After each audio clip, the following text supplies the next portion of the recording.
तुम्हारे बाल बहुत अच्छे हैं। ओके ओके, बहुत मस्करी हो गई, चलो काम करो। हाय, गुड बाय। अरे ये सैंपल कौन है? जब से देख रही हूँ घुरे ही जा रहा है। ठरकी है, चेयरमैन का बेटा है। लड़कियों को एकदम हवस की नजर से देखता है।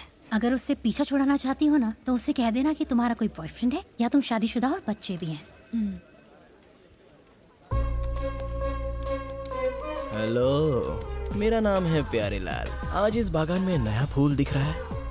आज ही मैंने ज्वाइन किया है। आय हाय, ज्यादा काम तो नहीं है ना? मुझे कुछ मेल्स ड्राफ्ट करने हैं। अरे तो इधर घुमा दो, सैलरी का टाइम पास के लिए देते हैं। ए बाजू वाले, चल बन जा काम वाली। लव के बारे में क्या ख्याल है? अभी कॉफी पीने का ख्याल है। अरे रुको ना, लव के बारे में अपनी फीलिंग्स नहीं बताई। Love is nice. लव करती हो किसी से? मुंबई में मुझे लव कैसे हो सकता है? क्यों, मुंबई में लड़के नहीं है क्या? ऐसी बात नहीं। मुझे जब लव होगा तब मैं ऑफिस नहीं, शिवाजी पार्क, बीच या फिर किसी रोमांटिक जगह पर अपने लवर के साथ वक्त बिताऊंगी। फंस गई। अक्सा बीच जाकर सनसेट देखना मेरी रोमांटिक फैंटेसी है। तो चलो चलते हैं। पोल्यूशन। क्या?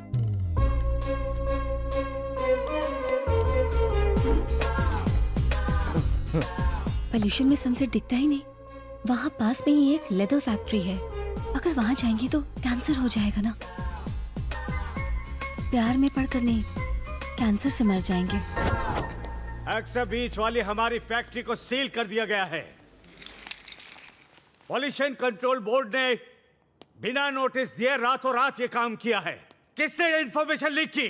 जिस थाली में खाया उसी में छेद किया। मैं तो कहता हूँ सबकी सैलरी रोक दो। हमें पता चला है कि हमारे ऑफिस से ही किसी ने ये इन्फॉर्मेशन लीक की है कि हमारी फैक्ट्री से कितना पॉल्यूशन होता है। बताओ कौन है वो गद्दार? मुझे ऐसी फैक्ट्री से नफरत है जो कबाब में हड्डी बन के लव में पोल्यूशन भर देती है।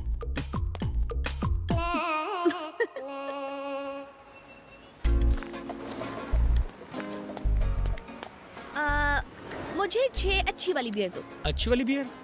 कौन सी वाली मैडम? इतने सालों से ये धंधा कर रहे हो, पता नहीं अच्छी वाली बियर कौन सी है? 6 बियर निकाल। ज्यादा ठंडी नहीं मैडम। तभी तो सुबह को ही ले रही हूँ, शाम तक फ्रिज में रखूंगी, चिल्ड पीऊंगी। ये आ गया दिमाग को चाट के भेजा फ्राई करने। Hello, morning morning. आज कौन सी स्पीच देने आए हो? लगता है आज प्रकृति बड़ी शांत है। या प्रकृति तो शांत है, इंसान ही अशांति फैलाते हैं। ये क्या लेके जा रही हो? ओह, बियर। नेचर को बिना नुकसान पहुंचाए आज शाम को मैं और मेरी फ्रेंड्स बियर पियेंगे, डोर लॉक करके टीवी देखेंगे और चखना चखते हुए बियर एंजॉय करेंगे। नहीं नहीं, मुझे प्लास्टिक बैग के अंदर क्या है उसमें कोई इंटरेस्ट नहीं है। पंगा इस बैग का है। 20 माइक्रॉन्स प्लास्टिक बैग। ये 20 माइक्रॉन्स का बैग तुम्हें कहाँ से मिला? किसने दिया ये? कहाँ से लिया बोलो? अरे कहाँ से? ये क्या है यार, तुम इस थैली के पीछे क्यों पड़ गए हो? इस प्लास्टिक बैग पर बैन लग चुका है। जिसने भी दिया उसे मैं छोड़ूंगा नहीं। मेरे साथ चलो। कम कम कम कम। रहने दो ना, क्यों ओए, मेरी इज्जत को यहाँ। बलूदा कर रहे हो? ये बैग्स पर बैन लग गया ना, क्यों यूज कर रहे हो बताओ? सब अंदर और भी बैग्स हैं तो लेके आ जाओ। क्या हुआ सर? इस लड़की ने इस दुकान से बियर खरीदी है, लेकिन इसने बैन की हुई प्लास्टिक बैग में पैक की है। कैसे चलेगा बोलो? कहाँ से ली? दादर मार्केट से। निकालो जितने पैकेट्स अंदर है सब बाहर निकालो। तुम जानते हो इस प्लास्टिक बैग से एनवायरनमेंट को कितना नुकसान पहुंचता है? बोला ना, निकालो।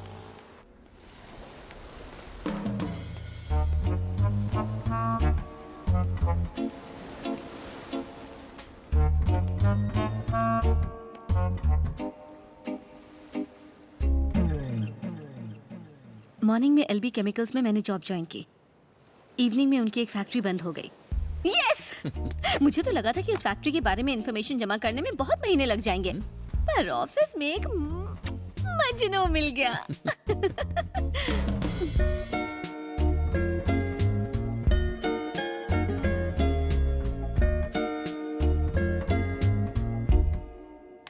हाँ, मुझे लगा ही था।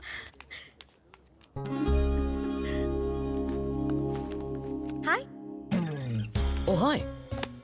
इस जगह को अच्छी तरह चेक किया ना? ये कप ओके है ना? परफेक्ट। ये पेपर कप है, it can be recycled. Please stop it यार। ये फ्रेंड है? इस ज्ञान बाबा के अलावा तुम्हें और कोई नहीं मिला? क्यों अच्छी खासी लाइफ को वेस्ट किए जा रहे हो यार? कभी पटाखों के पीछे पड़ते हो, कभी प्लास्टिक की थैलियों की। तुम्हारी लाइफ में फन जैसी कोई चीज ही नहीं है ना? यू नो व्हाट, कल हम कुछ तूफानी करने का सोच रहे हैं। तुम चाहो तो चल सकती हो। वर्ली सी face, 6 o'clock in the morning. See you.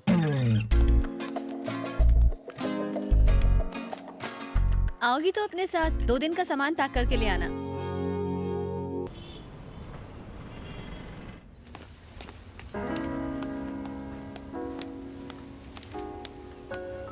Hello. Hi. Hi. Paper को नहीं, नेचर को देखकर चाय पीजिए। बाय द वे, रिसर्च के लिए मैं यूनिवर्सिटी एक्सचेंज प्रोग्राम से मुंबई के बाहर जाना चाहता हूँ। कहाँ जाना चाहते हो? हैदराबाद। एक्चुअली वो एक फास्ट ग्रोइंग सिटी है। एनवायरनमेंट पर मैं जो स्टडी कर रहा हूँ उसके लिए वो एक अच्छी केस स्टडी है, इसीलिए सोच रहा हूँ। अभी नहीं आनंद, पिताजी की तबीयत आजकल ठीक नहीं रहती। आए दिन हमें चेकअप के लिए हॉस्पिटल के चक्कर लगाने पड़ते हैं। तुम यहाँ होगे तो अच्छा होगा। अच्छा, वो तो ठीक ही लग रहा है। नो, सुरेश, मुझे उनकी सेहत की फिक्र है आनंद। Okay, bye. आपने ऐसा क्यों किया? मैं नहीं चाहता कि हैदराबाद का साया भी इस पर पड़े। भाई आज ये कार डिलीवर करनी है, आप इसका ट्रायल कर लोगे तो मैं उन्हें फोन कर दूंगा। ठीक है। भाई साहब, मेरी स्कूटर अचानक से बंद पड़ गई है। बॉस, हाँ भाई। जरा स्कूटर चेक करो। हाँ। यहाँ क्या देख रहे हो? क्या हुआ मैडम? इसे स्टार्ट कर रही हूँ तो स्टार्ट ही नहीं हो रही है। आप हटिए, मैं देखता हूँ।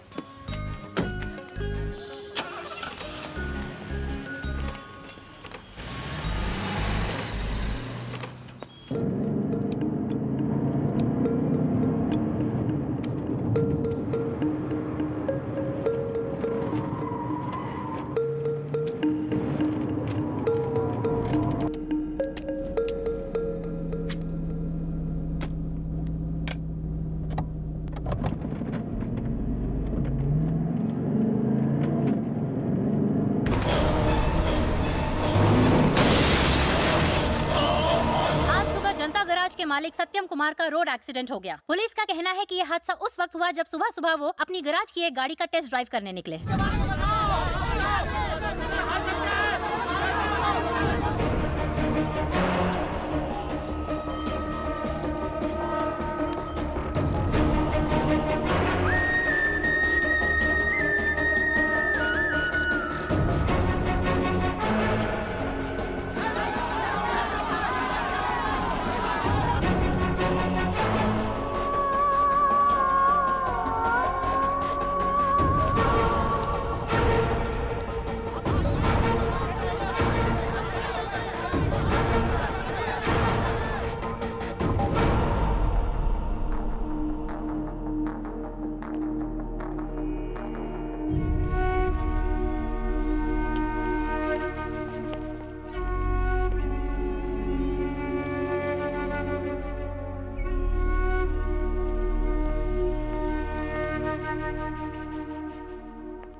वो अब खतरे से बाहर है, पर पूरी रिकवरी में थोड़ा वक्त लगेगा।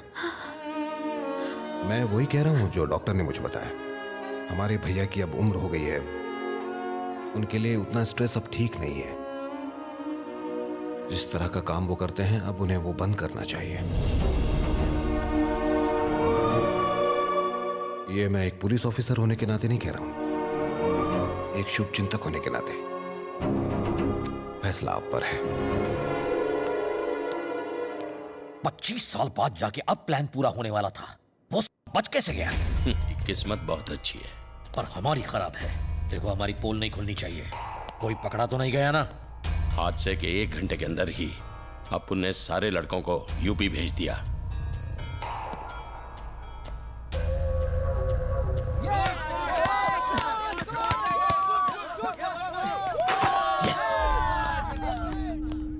आनंद, तुझसे कोई मिलने आया है? हेलो, हमें तुमसे कुछ बात करनी है बैंड्रा कंस्ट्रक्शन प्रोजेक्ट के बारे में। तुम्हें शायद पता नहीं होगा, उसमें काफी पॉलिटिशियंस इन्वॉल्व हैं। It's better to withdraw the case. बताओ बदले में क्या चाहिए? पार्क मुझे चाहिए। देखो मेरी बात मानो, अपना इरादा बदल लो। जब बात नेचर को बचाने की हो तो उसके आगे मैं अपने आप की भी नहीं सुनता।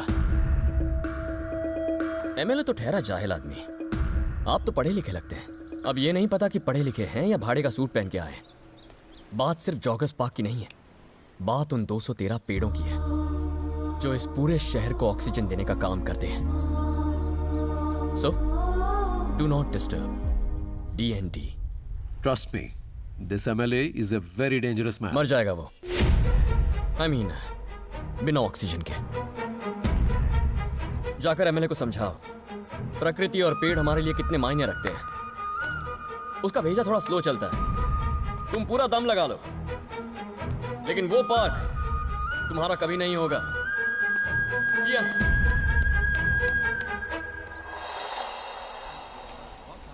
समंदर और आपके बीच का रिश्ता एक माँ और बच्चे की तरह है।